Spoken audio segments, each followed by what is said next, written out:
nasasaktan. Pero lalabas na naman po ng mga usbong.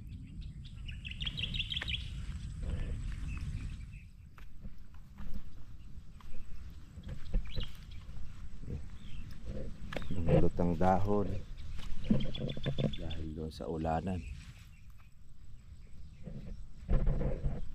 Dahil nasira ang ating panigang, mga katribya. Pati rin po yung ating sili, marami pong mga nasira din sa lapnos, saka po ng harabas, mga nasira.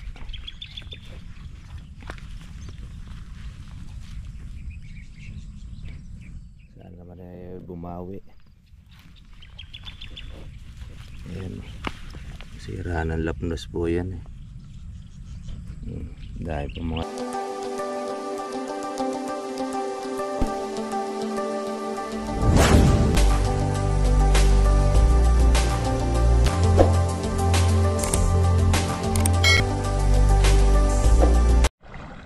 morning po sa inyo mga katribya, at welcome po sa aking YouTube channel. Ngayon po umaga po tayo uli sa ating pong farm para po maglagay po ng ating abono sa ating sili. Sabay na rin po natin yung kalamansi. Tagal na po tayo hindi nakakapaglagay po ng ating pataba sa ating kalamansi dahil hindi natin nalalagyan dahil maangat po yung tubig. Kasi po madali po tayo ng malaking baha, mamatay po yung ating kalamansi. Pero ngayon lalagyan natin po yung parte na itaas, pero yung ibaba na saan ay pangatlong lubog na pero buhay pa naman, hindi muna natin siya lalagyan. Pagka po gumanda na po yung panahon at tag-araw, doon na lang po natin siya malalagyan po ng mga abono. Yung ating pangalawang daanan ng ilog kapag malakas po ang ulan. Yung daanan kasi namin ay lusak.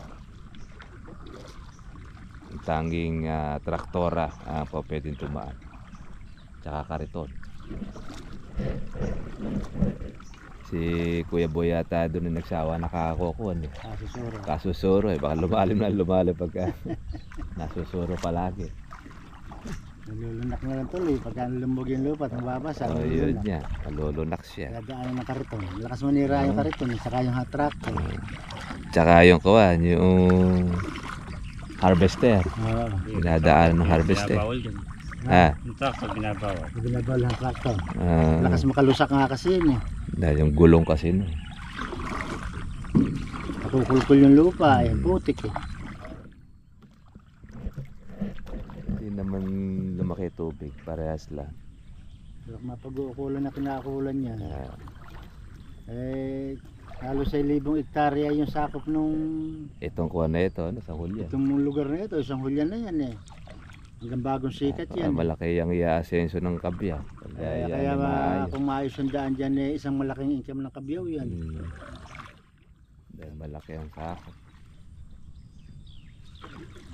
Wala, hindi lang napagtutunan natin gobyerno. Lalo yung malalagyan pa ng tulay yan eh. Yan na tayo.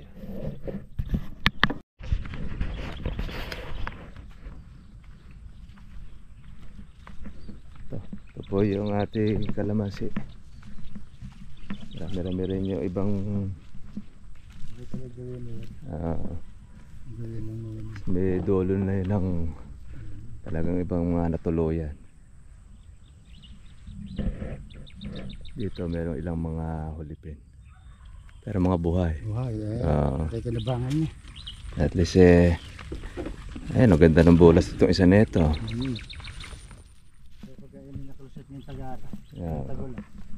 Pwede ang kalamansi dyan. Malalaki na. Harvest na tayo dyan. Tibay na sa bahaan.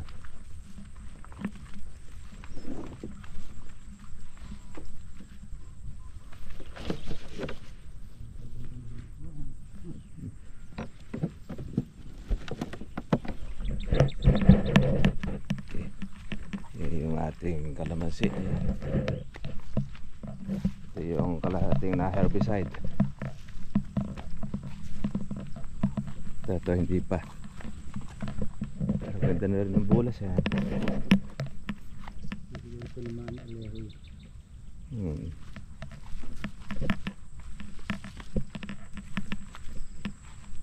Oo nga. Kahit may baha buheri pati damo. Kaya matibay sa taon. Kaya nga, kung di ma-herbicide talaga yan. Yung baba pala nito inabot din.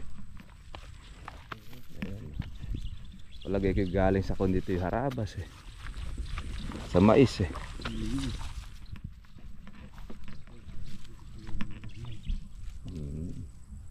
Kaya ganyan inabot. Mukhang hindi gaganda yung mais eh. Mukhang pandak. Yung pangayon mo, yung lupa, hindi pa masyado kasi yung Dahil kasi yung tayo ng manok. organic na nilagay. Yes, may yung tayo ng manok ito nilalagyan pa ng pataba. Laking babaron niya, 6 na buwan. Ayan. Ay, kung sili namin na natuyo eh. Iba recover, iba naman eh natuluyan. Buhay pa yun.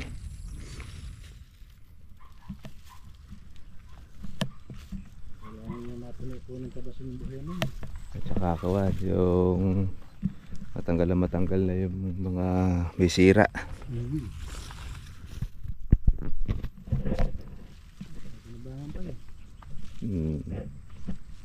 May presyo pa sili. Wala akong kamahal ng sili eh. Yung kalamansi. Hindi pa nalalagyan ng pataba eh. Kaya lalo mas bubulas ito. Pala mabito sa kayan. Ay yung mga ako na yung mga may sira kasi ba dyan eh. Yan, Kaya lilinisin na yan. Ito eh. Hindi pa nalilinisan. Hindi na ko ano. Kalamansi. Pero yung kung tinira ng harabas yung bago. Ayun, na-spray na ngayon ito mga katribya po noong foliar ni Sir Marvin. Natapos kaya si Bernabe dyan. 2 karga pa raw. 2 karga pa.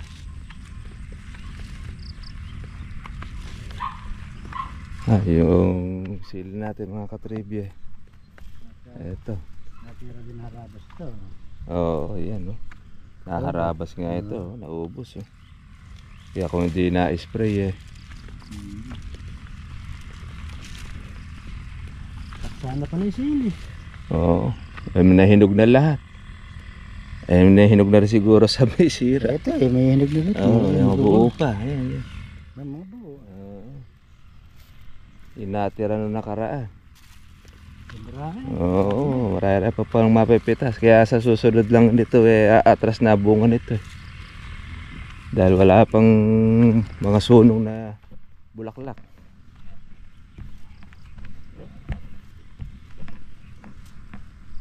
Pero lalagay muna tayo mga katribya po ng abono sa kalamansi tsaka po dito sa sili. Dahil tuwan pa siya. Nasaktan siya noong ulanan. Pero yung kalamansi malalapad pa dahon ano? Lalaki na oh. Hindi siya ginanahan pa siya sa ulanan. Ito yung bagong tanim. Dami mahataw na siya. Ibang mga nalalanta, bunga na lang po ng talagang nasaktan. Makababawi-bawi siya. Pag nalagyan pa natin ng abono,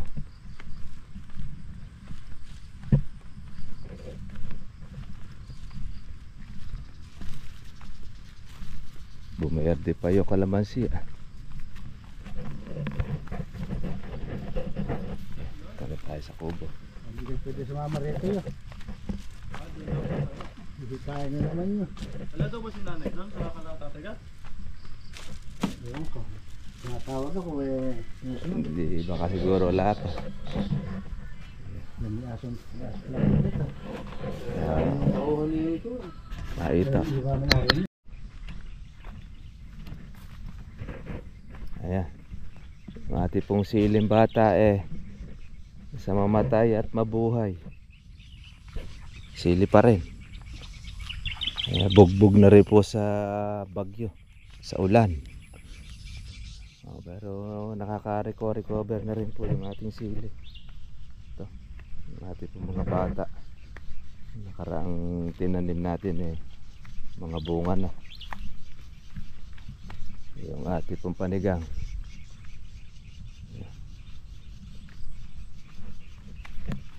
Nakaraan ay naka 8 bundle po ito. Mula doon sa ating matanda ang sili. At sa tuloy-tuloy lang po ang pag-aalaga. Kung saan abutin siya, kung siya ay mabuhay. Ang ating pong Taiwan na napitas nakaraan. Ito, may mga hinog na naman po siya uli. Tayo uli pong pitasing muli. Kaya lang marami po tayong mga nasira po na Taiwan. Ang ating pong panigang, isprerin po natin ito ng foliar. Dahil mga nangasira nga po na iba, tinamaan po ng harabas. Sana ay maka-recover. Hindi pa natatanggal po yung ating mga damo. Yan, nangulot po yung dahon ng ating siling panigang. Nasaktan.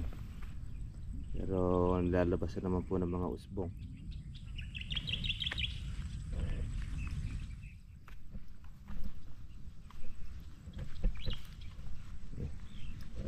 Nangulot ang dahon dahil doon sa ulanan.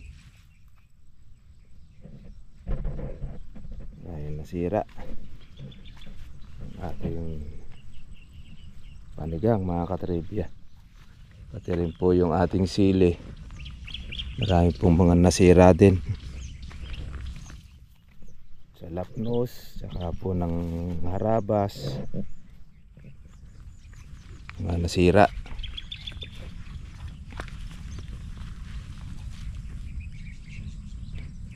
Sana naman ay bumawi.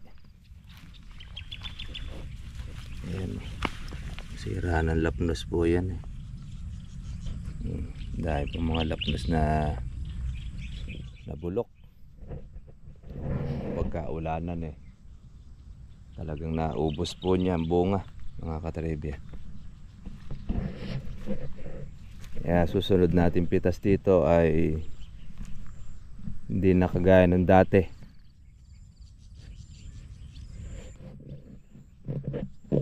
Pero yung ating pong kalamansi, malaki na po ang inilaki niya. Saka yung kanya pong usbong, ang ganda na, malalapad. Ngayon ay maglalagay po sila ngayon ng pataba sa ating kalamansi. Ito.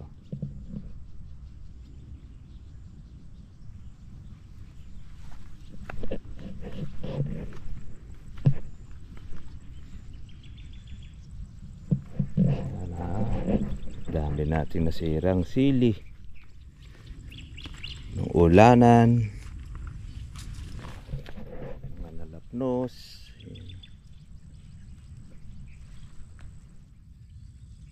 Naubos na yung bunga natin. Sana naman palitan. Ayan, sira yung dahil sa mga lapnos na yan.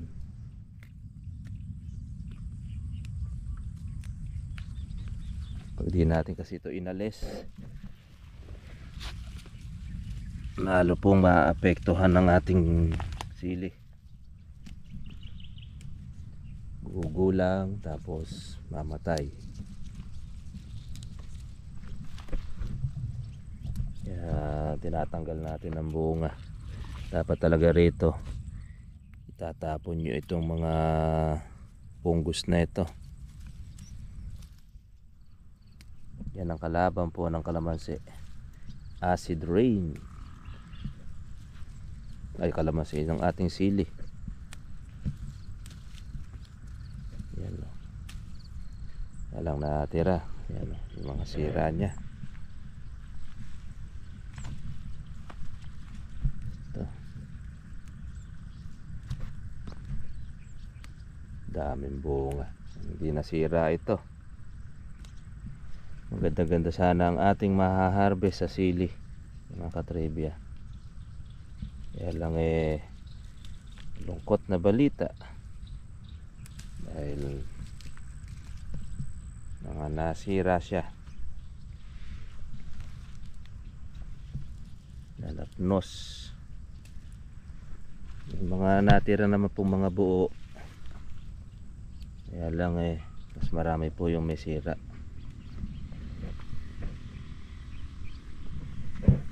Yung mais po nung ating kabila nag-i-spray.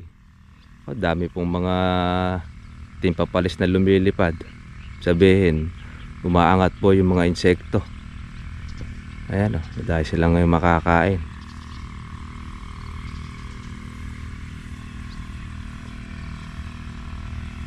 Di na rin po nakalaki yung mais po ng kapitbahay natin. Ito po yung sinabugan po ng marami pong tayo ng manok.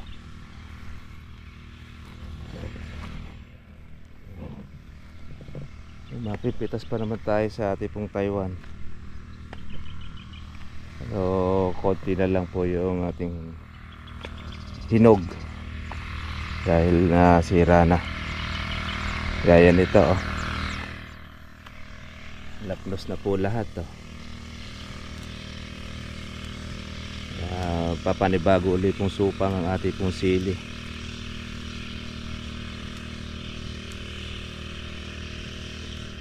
Spray na po natin to ng pangpungus, foliar.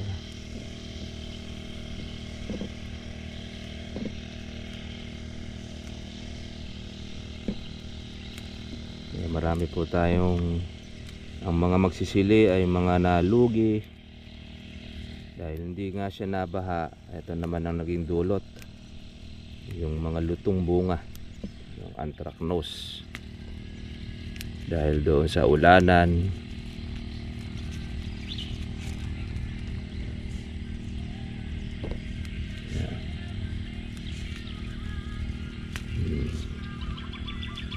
Pitas natin ang mga sira ng bunga. Yan.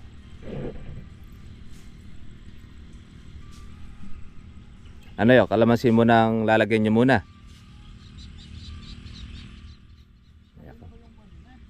Pati sili lalagyan na rin dyan. Ay, ako ilan na matitiran ng kuwan na kalamansi. Lagay nyo sa sili. Halos papasok lang din siguro, baka mga tigit-tigisang takot lang mahalos yung konti. Sili. Kalamansi. Oo, mga ganun lang. Bata pa lang naman yan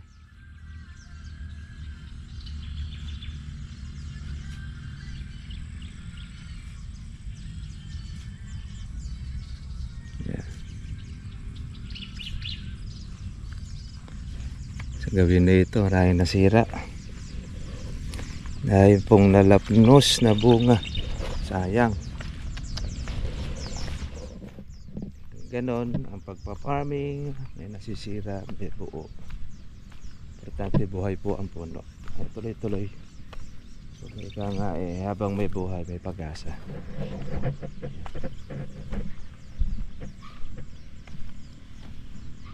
Sira ang ating sili ng ulan.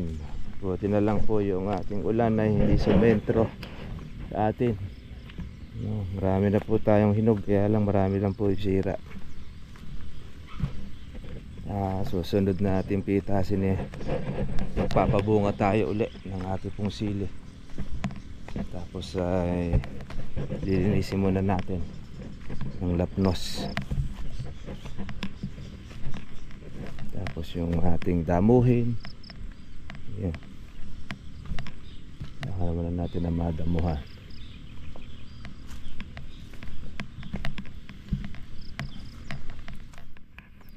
yung bata nating sili. Yan. Yung ating Taiwan. Marami naman pong nabuhay. Kung lang po yung matira. Ito yung lugar na kung saan nabababad misa sa tubig. Kaya yung mga nababad namatay. Ito yung mababang area. Pero iba naman nakaka-recover.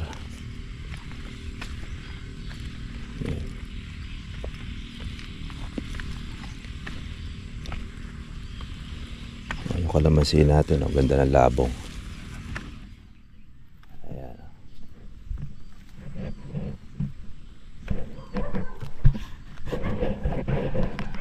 Okay. Ay, okay pa. Silin natin na yung humihinga-hinga pa. Silin natin. Okay.